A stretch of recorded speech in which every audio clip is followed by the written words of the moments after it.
নমস্কার। একজন ভিখারি যে আমাকে বিত্তবান করে অহরহ। আজ বিশ্ব কবিতা দিবস। সম্পূর্ণ মার্চ মাসটাই আমরা কবিতার মাস হিসাবে বিভিন্ন কবির কবিতা পড়ার মধ্য দিয়ে উদযাপন করছি। আজকে আমরা কবিদের স্বকণ্ঠে কবিতা পাঠের সপ্তম ভিডিওটি এবং মার্চ মাসের কবিতা পাঠের 21তম ভিডিওটি আপলোড করেছি। এইসব হিসাব রাখা আমার উদ্দেশ্য নয়, হিসাব রাখা আমার কাজও নয়, আমি পছন্দও করি না।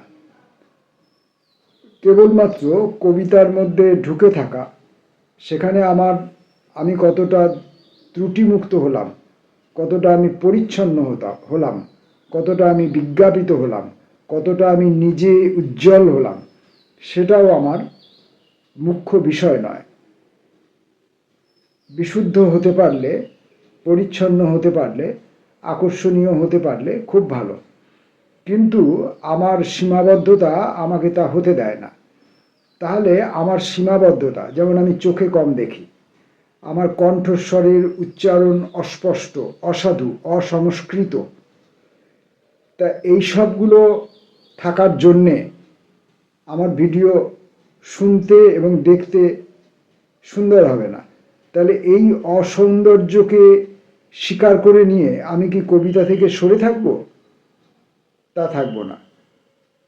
আমি কবিতা পাঠ করব এবং অন্যদের কবিতা পাঠ করব, সেই সঙ্গে নিজের কবিতাও পাঠ করব। আজকে বিশ্ব কবিতা দিবস উপলক্ষে আমি নিজের কবিতা পাঠ করবার জন্য নির্বিষ চন্দ্র বরা ও প্রিয় নির্বাসন এই বইটি হাতে নিয়ে বসেছি।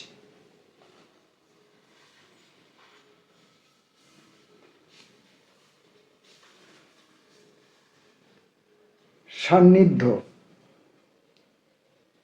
এইমাত্র সে ঘুরে গেছে এখান থেকে।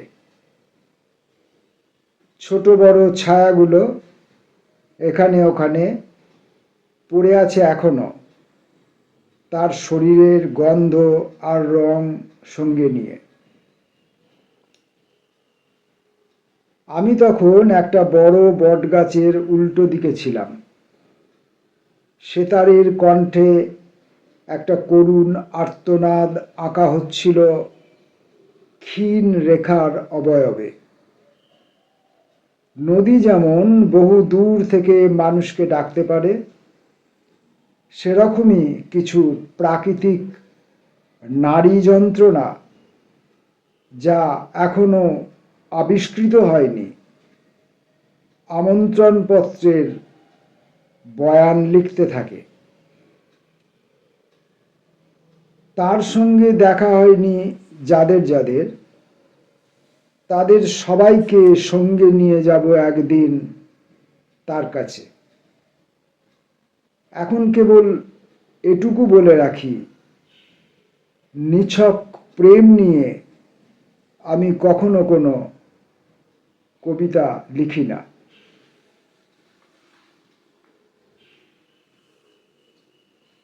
ঠিকানা। তোমার ইশারা পেয়ে আমি দ্রুত এগুতে থাকি যে ঘটনাটি ঘটবে তার দিকে। কিছু দূর যাওয়ার পর ইশারাটি স্বয়ং আমাকে বলে, তুমি তাকে পাঠাওনি। সেই মুহূর্তে যে ঘটনাটি ঘটবে না, তাকেই ঘটবে বলে ধরে নিয়ে চুম্বককে পাঠিয়ে দিতে পারি তার দিকে, অথবা একটা মর্মর মূর্তি স্থাপন করতে পারি সেখানেই। আর নয়তো নিজেকে জাইগোট থেকে বিচ্ছিন্ন করে ফিরে যেতে পারি জন্মদাতার শুক্রাশয়ে। এর মধ্যে কোনোটিই না করে ইশারা যে পথে এসেছিল সে পথ ধরে পিছোতে থাকি এবং সে পথ আমাকে পেয়ে নিজেকে তৈরি করে চলেছে অবিরাম।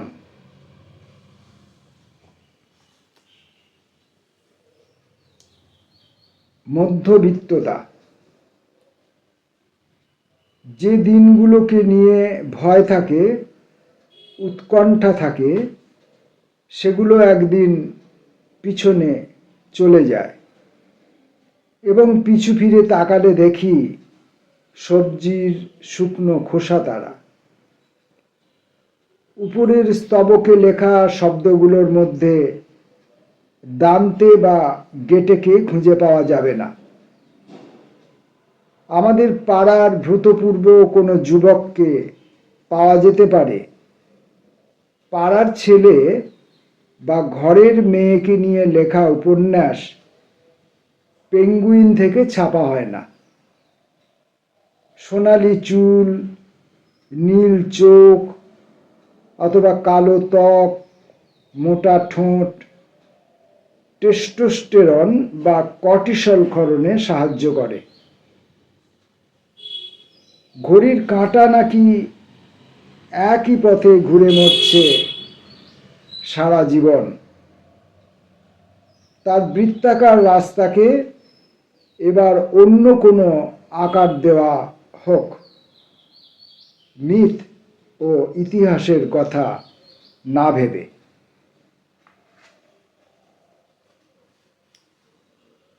আশঙ্কা।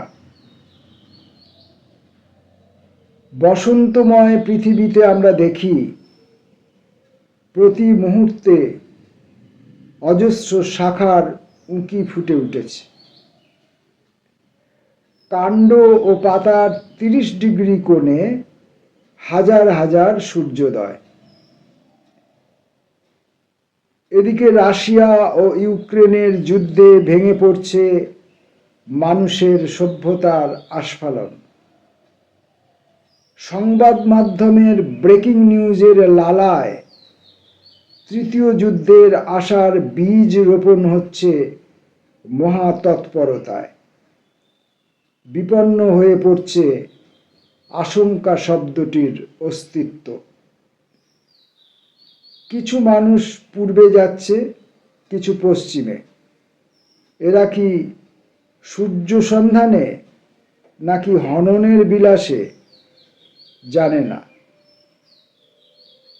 একটা অদ্ভুত রকমের স্লো মোশনের ঝড় আসছে পৃথিবীতে। নেমে আসছে একটা বড় সাইজের কালো ছাতা বা ত্রিপল। একটা জানালা বন্ধ হয়ে যাচ্ছে তো ভেঙে যাচ্ছে অন্য একটা। একদিকে বসন্ত, অন্যদিকে মৃত্যুর নিখুঁত আয়োজন। একদিকে প্রকৃতি, অন্যদিকে কুম্ভকর্ণ। নির্বিষ চন্দ্রবোড়া।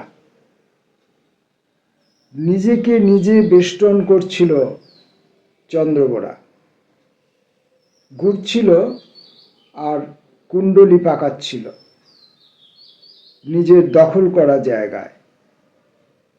কোথাও এক চুল যেন ফাঁক না থাকে, যেন মেধা, মনন আর হরমোন দিয়ে ইট বানাচ্ছিল, গেঁথে গেঁথে ভরাট করছিল নিজেকে।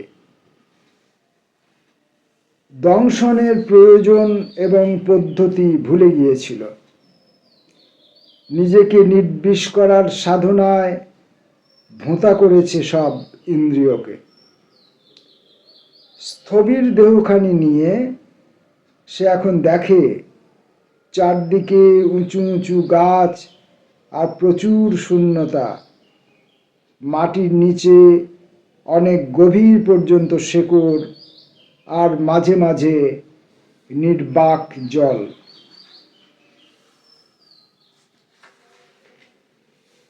নির্বিষ চন্দ্রবোড়া ও প্রিয় নির্বাসন এই বই থেকে কবিতা পাঠ করছি আমরা। এখনকার কবিতাটির নাম ঘর। এতকাল কলকে ফুলকে কলকে ফুল বলেই জানতাম। হাঁসের ডিম বলেই ছিল বিশ্বাস। যেমন শিখিয়েছিলেন বেসিক স্কুলের দিদিমণি। 60 বছর বয়স হলেই প্রবীণ নাগরিক হয়ে যাব বলে নিশ্চিত ছিলাম। উড পেন্সিলের ব্যবহার করতে অসুবিধে হয়নি কখনো।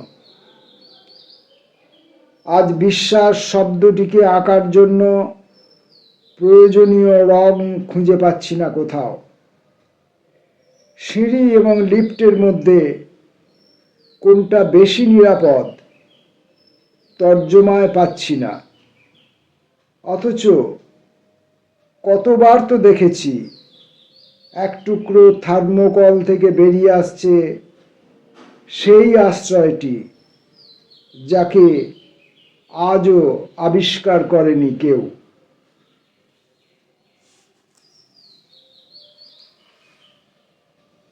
আরেকটি কবিতা পড়ব, ছায়া। অবশিষ্ট বয়সটুকু একদিন চটিজোড়াকে বলল, এবার তোমাদের ক্লান্ত হবার সময় হয়েছে। তাই ওরা তখন দেওয়ালে ঠেস দিয়ে পাশাপাশি দাঁড়িয়ে পড়ল। আলো সে সময়ে সেখান দিয়েই যাচ্ছিল, তার কারণেই চটিজোড়ার ছায়া পড়ল তাদেরই পাশে। আর তারা অবাক হয়ে দেখল তাদের ছায়াগুলো হুবহু তাদের মতোই। আমি একদিন 1 জানুয়ারির 1 তারিখের সকালে একটা শুকনো কাঠের চেয়ারের ছায়াকে অনেকটা লম্বা দেখেছিলাম। নির্বিষ চন্দ্র বরা ও প্রিয় নির্বাসন, আমার এই বইটি থেকে আমি কয়েকটি কবিতা পড়লাম।